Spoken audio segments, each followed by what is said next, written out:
आप में से कितने लोग हैं जो बहुत एक्साइटेड हैं आज के सेशन को लेकर के? तो अब मैं जैसे ही आपको नाम बताऊंगा उनका, जो हमारे आज के गेस्ट हैं, तो आपका जो एक्साइटमेंट लेवल है वो और बढ़ जाएगा। ये बताने से पहले कि गेस्ट कौन है, मैं आपको थोड़ा सा बताता हूं YouTube के बारे में। YouTube में क्या है कि पूरे वर्ल्ड की अगर बात करी जाए तो करोड़ों चैनल्स हैं जो अलग अलग जॉनर्स में हैं, अलग अलग कैटेगरीज में हैं। उसमें से दो बड़ी कैटेगरीज हैं, मोटिवेशन और एजुकेशन। पूरे वर्ल्ड में जो वर्ल्ड का नंबर 1 मोटिवेशन चैनल है वो मेरा है, और जो वर्ल्ड का नंबर 1 एजुकेशन चैनल है किसी इंडिपेंडेंट क्रिएटर का, वो उनका है, जो कि हमारे गेस्ट हैं। उनके 17 मिलियन से ज्यादा सब्सक्राइबर्स हैं। Please give an energetic and warm welcome to the one and only Khan sir.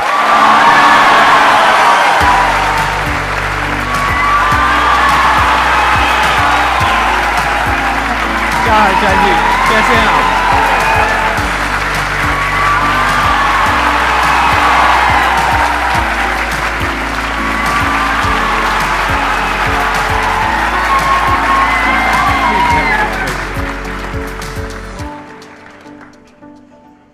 इससे पहले कि ऑडियंस आपसे कुछ पूछे या इंटरेक्ट करे, मेरे माइंड में एक क्वेश्चन है आपके लिए जी। जो बच्चे हैं वो आपके इतने दीवाने क्यों हैं, इतने पागल क्यों हैं आपके पीछे? मतलब मेरे कमेंट सेक्शन में भरा पड़ा था, खान सर कब आएंगे, खान सर कब आएंगे। मतलब ऐसा क्या जादू कर दिया आपने बच्चों के ऊपर? ये सवाल हम आपसे भी पूछते हैं, हमारे पे भी इतना कमेंट आया, इतना मेरे तो ऑफिस में लोग चले आए कि सर कब जा रहे हैं। अच्छा। क्योंकि हम लोग का तो एग्जैक्ट है वही पढ़ाना है। हाँ। तो देखिए, हम लोग का मेन है कि बच्चों को जो जरूरत रहती है कि अगर लड़का पढ़ने आ रहा है ना, उसके मन में कोई डाउट ना रह जाए। हम उसको कहते हैं कि हम तुम्हें पढ़ा रहे हैं, दम है तो भूल के दिखाओ, याद करके नहीं।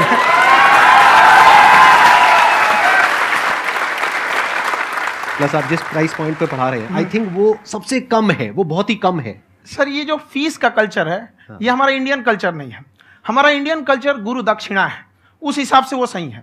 ऑक्सीजन जैसे जिंदगी के लिए जरूरी है, वैसे एजुकेशन जरूरी है। कोई ये नहीं कह सकता है कि पैसे की वजह से वो खान सर के यहां से लौट गया। क्या बात है।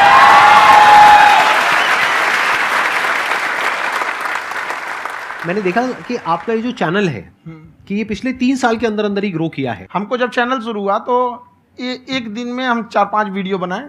एक हमको कुछ आता, आज भी नहीं आता इतना, तो हम देख के कैमरा उमरा तो हम कंफ्यूज हो गए, बाप रे।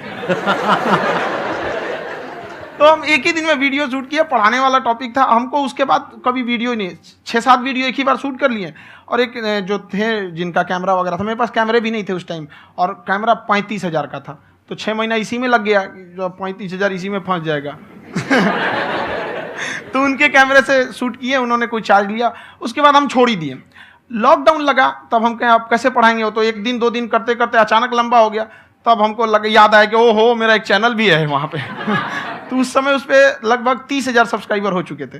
तो जैसे लॉकडाउन लगा तो उस पर पढ़ाना चालू किया, और पता नहीं क्या लोगों को पढ़ाई में इतना इंटरेस्ट आ गया कि आपका स्टाइल ऐसा है थोड़ा सा, आप आई थिंक पढ़ाई के साथ साथ में जो बीच बीच में आप थोड़ा बहुत छोड़ते रहते हैं ना, मतलब जो एंटरटेनमेंट चलता रहता है। ये बात हम देखिए, जब हम गुलाम थे ना, तो अंग्रेजों ने एक चाल चला था कि भारत को हम फिजिकली गुलाम रखेंगे 100-200 साल, मेंटली 1000 साल कर देंगे। उन्होंने पढ़ाई का मॉडल चेंज कर दिया। उन्होंने ऐसा डिजाइन किया कि टीचर की रिस्पॉन्सिबिलिटी है वो पढ़ा के चला जाए। टीचर की रिस्पॉन्सिबिलिटी यहां खत्म नहीं हो जाती है। पढ़ाना तो कोई भी पढ़ा सकता है, टीचर की इससे बड़ी रिस्पॉन्सिबिलिटी होती है उसे समझाना। वो समझा कि नहीं समझा। अगर लड़का आपके समझाने के बाद डाउट रह गया तो ये आपकी गलती है। लड़का हमसे पूछता है सर इतनी भीड़ है आपके पास, तो कहे सर डाउट कैसे पूछेंगे? हम कह रहे यार तुम्हारा डाउट बचेगा तब ना पूछेगा तुम डाउट यहाँ पे।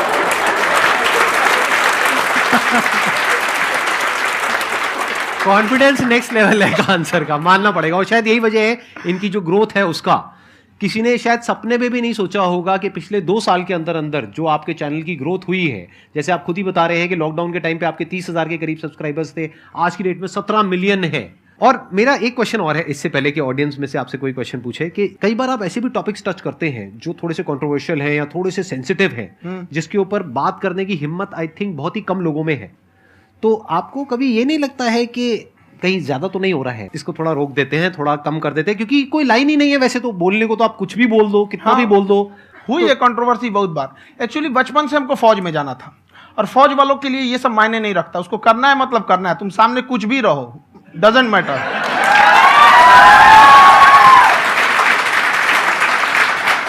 और मैंने YouTube पे देखा कुछ वीडियोस में कि आपका जो इंस्टीट्यूट है वहां पर आज से कुछ साल पहले कुछ बम गिरे थे। हाँ, कुछ गिरे थे, कुछ तो बहुत सॉलिड जगह गिरा था, फटा नहीं वो। मतलब आपके आसपास? हाँ, बम को भी पता है कि टीचर की इज्जत किया जाता है। क्या बात है, क्या बात है। मैं समझ पा रहा हूं कि ये आपके अंदर जो एटीट्यूड है ये कहां से आ रहा है, क्योंकि आप बचपन से ही फौज में जाना चाहते थे, तो आप जंग के मैदान में ही खड़े हैं एक तरीके से। बस फर्क ये है कि आपके हाथ में कलम है, हथियार ना हो करके। हथियार से एक आदमी की जान जा सकती है, हाँ। कलम से बहुत ताकत होता है। शिक्षा एक ऐसा हथियार है ना, हर कुरीतियों से लड़ सकता है, हर तरह की समस्याओं से। और ये एक ऐसा हथियार है, मेटल डिटेक्टर में भी नहीं पकड़ाता है।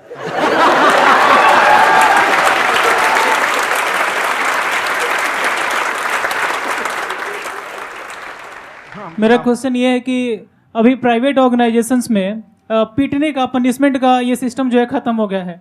हम आपके वीडियो में देखे हैं सर कि आप एक बड़ा सा रोल रखे रहते हैं, पुलिस वाला लाठी है वो, पुलिस वाला लाठी है, और स्टेज पे बुला के बच्चों को उसी से धुनाई शुरू कर देते हैं मस्त एकदम से, है ना। तो सर मतलब कि बच्चे मतलब कि डरते नहीं है आपसे, और इस तरीके से कैसे कनेक्टेड हैं आपसे, है ना। और एक और क्वेश्चन सर, यूपीएससी का जो आप अपना बैच स्टार्ट करने वाले हैं, ठीक है, उसके बारे में बताइए सर, क्योंकि मुझे मतलब कुछ इशू करना है सर, ठीक है। और संदीप सर को देख लिए, मेरा तो वैसे ही हो जाना है।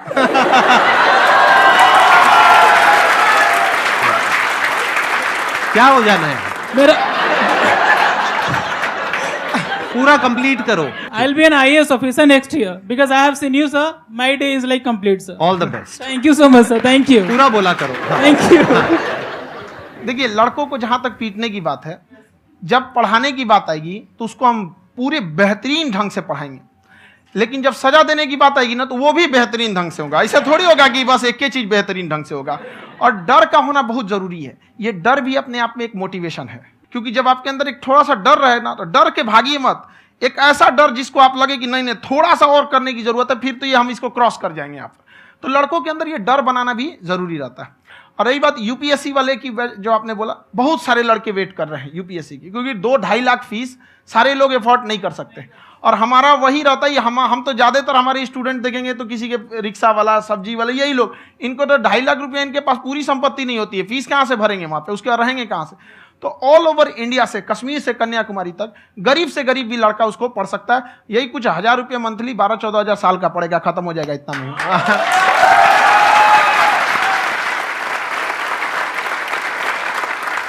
ये जो डंडे वाली बात इन्होंने कही, ये सच है? मतलब आप सच में एक डंडा रखते हो? पुलिस का ही है वो।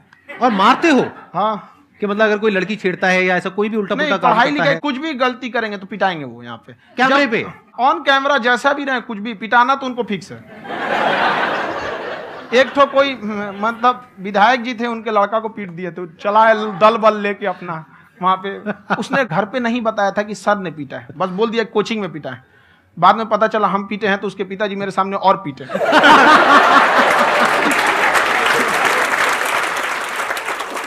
सर आपका सबसे बड़ा डर क्या है, आप दोनों का? फौजी को डरे नहीं लगता है, बाकी अफसर से पूछिए। आज के सेशन से पहले कोई डर नहीं था, लेकिन अब मुझे इनकी डंडे वाली कहानियां सुन करके डर लग रहा है कि कहीं मैंने गलती से कुछ बोल दिया और इन्होंने कहीं पीछे कुछ रखा हुआ है, और यहीं आ करके अगर इन्होंने मेरी पिटाई कर दी तो बहुत बुरा हो जाएगा। तो इसलिए हमको थोड़ा डर लग रहा है।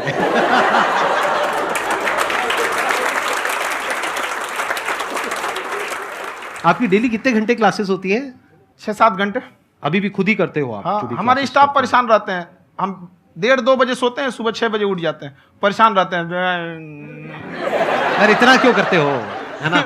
कभी तो उनको भी साथ-साथ लगना पड़ता है ना? उनको साथ-साथ लगना पड़ता है। हम जग गए तो कोई सोया थोड़ी रहेगा, परेशान रहते, दिन में सोते ही नहीं है बेचारा, कहीं कहीं जाके सोते रहता है। हम सीट बांध दिए कि भाई तुम इस समय सो जाना, तुम इधर सो जाना। आपकी शादी हो गई या नहीं हुई अभी? मेरी खुशहाली देख के आप आइडिया लगा सकते हैं।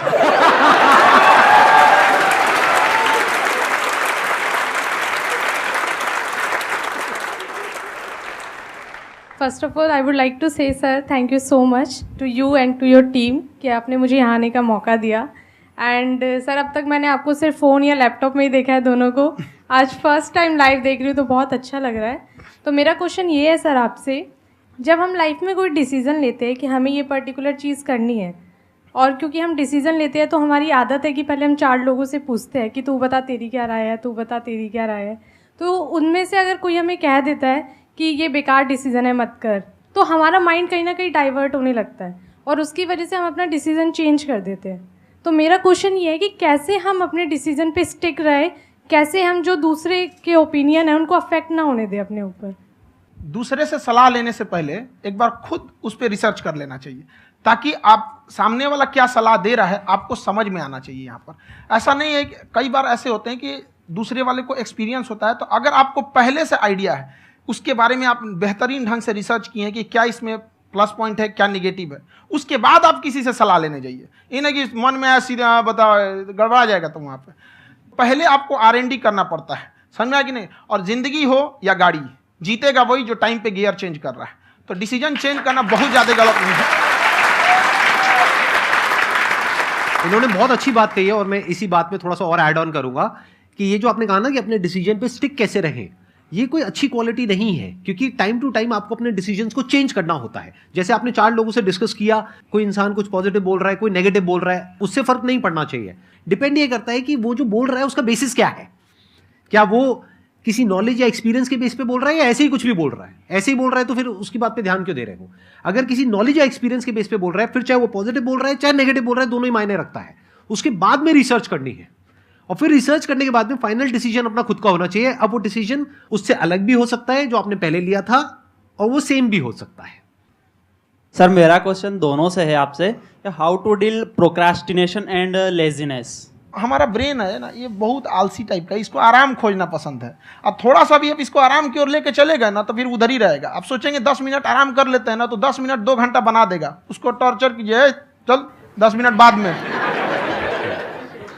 उसको आप उस पर हावी में, वो कह रहा है कि हमको आराम चाहिए, आपको हाँ आराम मिलेगा, पहले काम फिर मिलेगा आराम। तो आप उसके हिसाब से मत चल। आपका मन कर रहा है थोड़ा सा देख लेते हैं, कोई नोटिफिकेशन आया, आप कोई काम कर रहे हैं, क्यों पहले काम कर लीजिए, बाद में देखिएगा ना नोटिफिकेशन। आप हावी मत होने दीजिए यहाँ पे। अगर आप 5 मिनट भी थोड़ा सा लूज पड़े ना, थोड़ा सा कमर सीधा कर लेते हैं, 2 घंटा बर्बाद कर दिया आपको। हावी मत होने दीजिएगा उसको अपने ऊपर। प्रोक्रेस्टिनेशन को तोड़ने का एक ही तरीका है, सबसे छोटे लेवल पे ले जा करके उस गोल को तोड़ दो। यानी वो गोल बहुत बड़ा है, उसको ब्रेक डाउन करो, उसके सबसे पहले स्टेप पे आ जाओ कि उसको अचीव करने का सबसे पहला स्टेप क्या है। जैसे गाड़ी चलाना सीखना है, उसका सबसे पहला स्टेप क्या है। अगर घर में कोई नहीं है सिखाने वाला या सिखाने वाली, तो बाहर जा करके जो गाड़ी का ड्राइविंग स्कूल है उधर जा करके पैसे दे दो। अब फंस गए ना तो फंसा दो अपने आप को। दिमाग ये लगाओ कि अपने आप को कैसे फंसाया जाए। जब हम फंस जाते हैं ना तो फिर हमको वो काम करना ही पड़ता है। Then there is no looking back. जब तक आप सोच रहे हो तब तक सोच रहे हो, उसको बोलते हैं पैरालिसिस ऑफ एनालिसिस, कि आप सोचते चले जा रहे हो अपने माइंड में, मैं ये करूंगा वो करूंगा वो करूंगा वो करूंगा, और प्रोक्रेस्टिनेट हो रहा है, वो चीज टलती चली जा रही है। तो उसको छोटे से छोटे लेवल पे ब्रेक डाउन करके उसको कर दो, दैट इज नंबर 1। और जैसे ही करना शुरू करते हो, कोशिश करो कि उसको जब तक कि आप सही से नहीं कर लेते हो उसको छोड़ना नहीं है, तो आपकी लेजीनेस भी खत्म हो जाएगी। कई लोगों को तो हमने देखा जो सप्ताह में कुछ भी नहीं करता, वो भी संडे को आराम कर रहा है।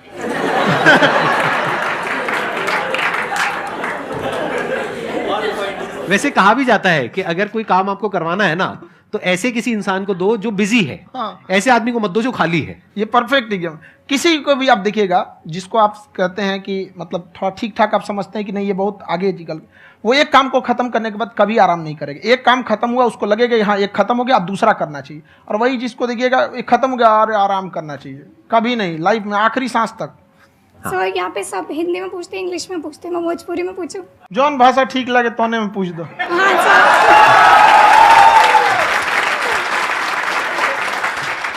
सर ये पूछे के चाहते नहीं कि जैसे हमने के पढ़ाई करे निशान, तो कभी कभी डेली टारगेट्स जो होला वो कंप्लीट ना होला। अगर टारगेट्स कंप्लीट भी होला तो फिर ऐसा इरिटेशन या फिर वो एंजाइटी या फिर कि और करना है या फिर अभी नहीं हुआ, वो चीज़ हमेशा रहेला, तो वो कम कैसे करल जाए? देखिए टारगेट्स को ना हम लोग को एक अपने हिसाब से पहले फिट करना चाहिए। ऐसा नहीं कि दूसरे किसी इंसान को देख के हम टारगेट फिट कर ले। कोई लड़का 8 घंटा पढ़ रहा है, कोई पहली बार अभी पढ़ना ही चालू किया, उसको देख के 8 घंटा पढ़ेगा तो पढ़ाइए छोड़ देगा। तो आप अपनी क्षमता के हिसाब से देखिए कि आप कितना पढ़ सकते हैं। अगर आपने एक घंटे को बना लिया कि हम 1 घंटा पढ़ सकते हैं, अगले 1 हफ्ते तक उसको सस्टेन रखिए। जिम में कैसे करते हैं लोग, पहले दिन उठा लीजिएगा 1 कुंटल तो हार्ट अटैक हो जाएगा। तो वो धीरे धीरे टारगेट सेट कीजिए और अपनी क्षमता को भी देखिए। हर इंसान की क्षमता अलग है। कंगारू को देख के हाथी छलांग मारेगा, पैर तोड़ के बैठ जाएगा।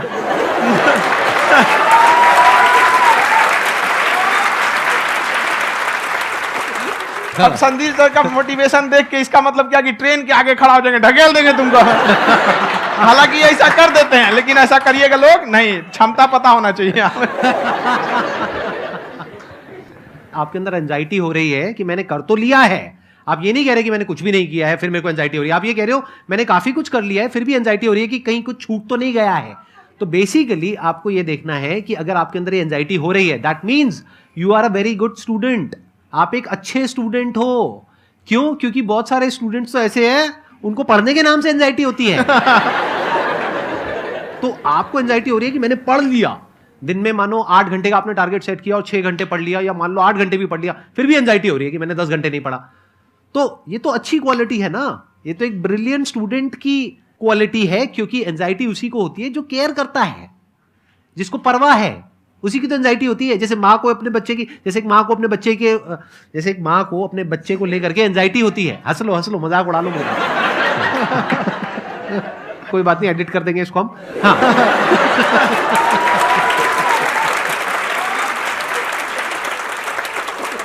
जैसे एक माँ है, उसको अपने बच्चे को लेकर के एंजाइटी होती है, थोड़ी सी भी तबीयत खराब हो जाए उसको एंजाइटी होती है, चाहे बच्चा ठीक भी है, डॉक्टर को नहीं होती है। क्यों? क्योंकि माँ को उस बच्चे से प्यार है। तो दैट मीन्स कि आप अपनी पढ़ाई को लेकर के सीरियस हो, इस वजह से आपके अंदर एंजाइटी हो रही है, विच इज नॉर्मल। जहां पर प्यार मोहब्बत होती है वहां पर थोड़ी बहुत एंजाइटी तो होती ही है ना। समझ रहे हो ना मैं क्या कहना चाह रहा हूं? आप लोग समझ रहे हो ना मैं कहां जा रहा हूं? जब वो किसी और से बात करती है तो एंजाइटी होती है ना।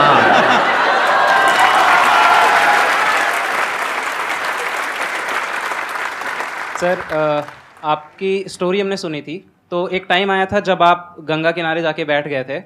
उस समय आपको कुछ समझ नहीं आ रहा था, तो उस समय मतलब आपने ये डिसीजन कैसे लिया कि अब आगे नहीं, यहाँ से वापस जाना है? रास्ता ही नहीं था। घर जाने के लिए एटलीस्ट 90 रुपए चाहिए थे, जेब में 40 रुपए थे।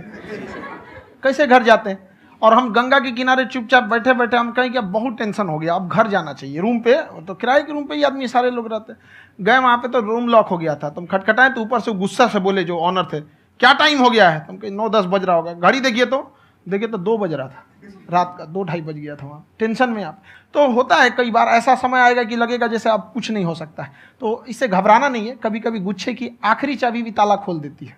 जो बातें आपने बताई कि घर में प्रॉब्लम्स ये तो बहुत लोगों ने फेस करी वहां पर। आप अकेले नहीं है, बहुत लोगों ने ये प्रॉब्लम्स फेस करी, बहुत तरह की प्रॉब्लम्स देखी, बहुत तरह की स्ट्रगल्स देखी, लेकिन वो सब इतने कामयाब नहीं हो पाए जितने कि आप हुए।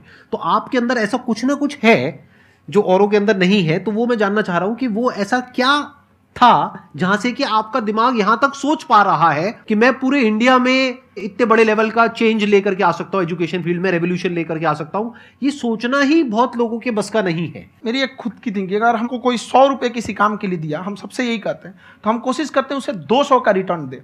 अगर कोई हमसे 200 रुपया फीस दे रहा है, 250 दे रहा है, तो हम उसको ये कोशिश करते हैं कि तुम्हें ऐसा लगे कि नहीं भैया हमने 10-20 हज़ार का पढ़ लिया यहाँ पर।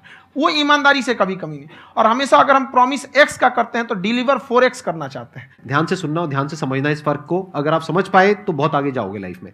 एक वो होते हैं जो ये सोचते हैं कि हमें सब कुछ मिल जाए, हमें कुछ भी करना ना पड़े। दूसरी कैटेगरी होती है लोगों की जिनको जितना मिलता है उसमें भी चोरी चकारी करते हैं या कोशिश करते हैं कि उससे कम दे सामने वाले को जितना कि हमें मिल रहा है। तीसरी कैटेगरी होती है लोगों की, जो इनके जैसे लोग होते हैं, वो क्या करते हैं, वो ये सोचते हैं कि अगर मैंने किसी से 1 रुपए भी लिया, देखा जाए तो 200-250 रुपए कुछ भी नहीं होता है, 200-250 रुपए अगर मैंने लिया तो कैसे उसको 400 रुपए की वैल्यू दूं। ये जो थिंकिंग है ना, यही एक फर्क होता है एक ऐसे इंसान में जो बहुत आगे निकल जाता है और उस इंसान में जो मीडियोकर रह जाता है। आप अपने आप को अपने आप के ऊपर समय दीजिए, उसको डेवलप कीजिए। जब आप अपने आप के ऊपर खर्च करते हैं तो आने वाले समय में लोग गूगल पे आपको सर्च करते हैं। क्या बात है सर, ये आपने अभी बनाया है या ये कोई पुराना आपका वो है? बनते रहता है, इसे फ्लो में बन जाता है। आपके अंदर ना सर एक कवि छुपा हुआ है कहीं ना कहीं जो बाहर आना चाहता है। कभी ना कभी आपने सोचा होगा कुछ?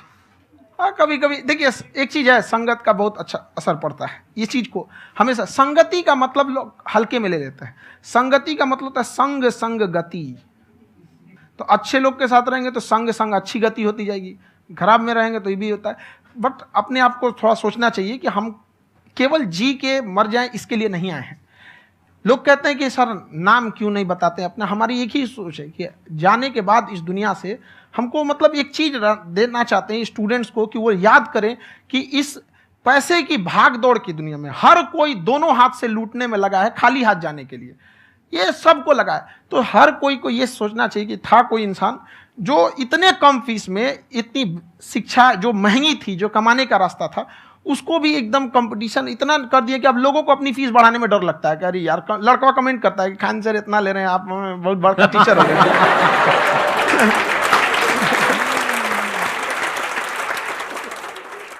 खान सर की एक क्लिप है, ये समय और समझदारी में बहुत फर्क होता है। अगर समय रहते समझदारी आ गई तो इंसान कामयाब हो गया, लेकिन अगर समय चला गया फिर समझदारी आई फिर तो बेकार है। तो सर मतलब कुछ आपको ऐसी चीज़ लाना चाहिए जो मतलब बच्चों जो तैयार हो रहे हैं उनको ये चीज़ें मतलब एंड टाइम पे दिखे। समझ रहे हैं आप मेरी बात? नहीं समझ?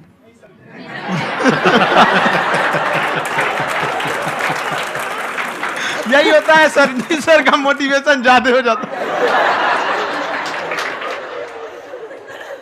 जब आप स्ट्रगलिंग फेज में हैं तो कम से कम चीजों को अपने ऊपर खर्च कीजिए, ज्यादा से ज्यादा सीखने में खर्च कीजिए। अगर आपको राजा बनने का शौक है तो गुलाम की तरह मेहनत करना सीखिए, तब राजा बनेंगे।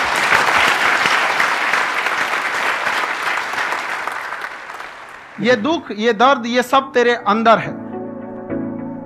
तू अपने बनाए इस पिजड़े से बाहर निकल के देख, तू अपने आप में एक सिकंदर है।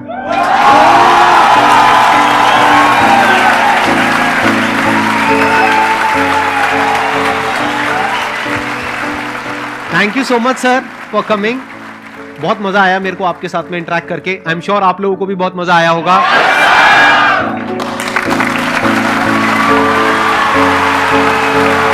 Thank you so much.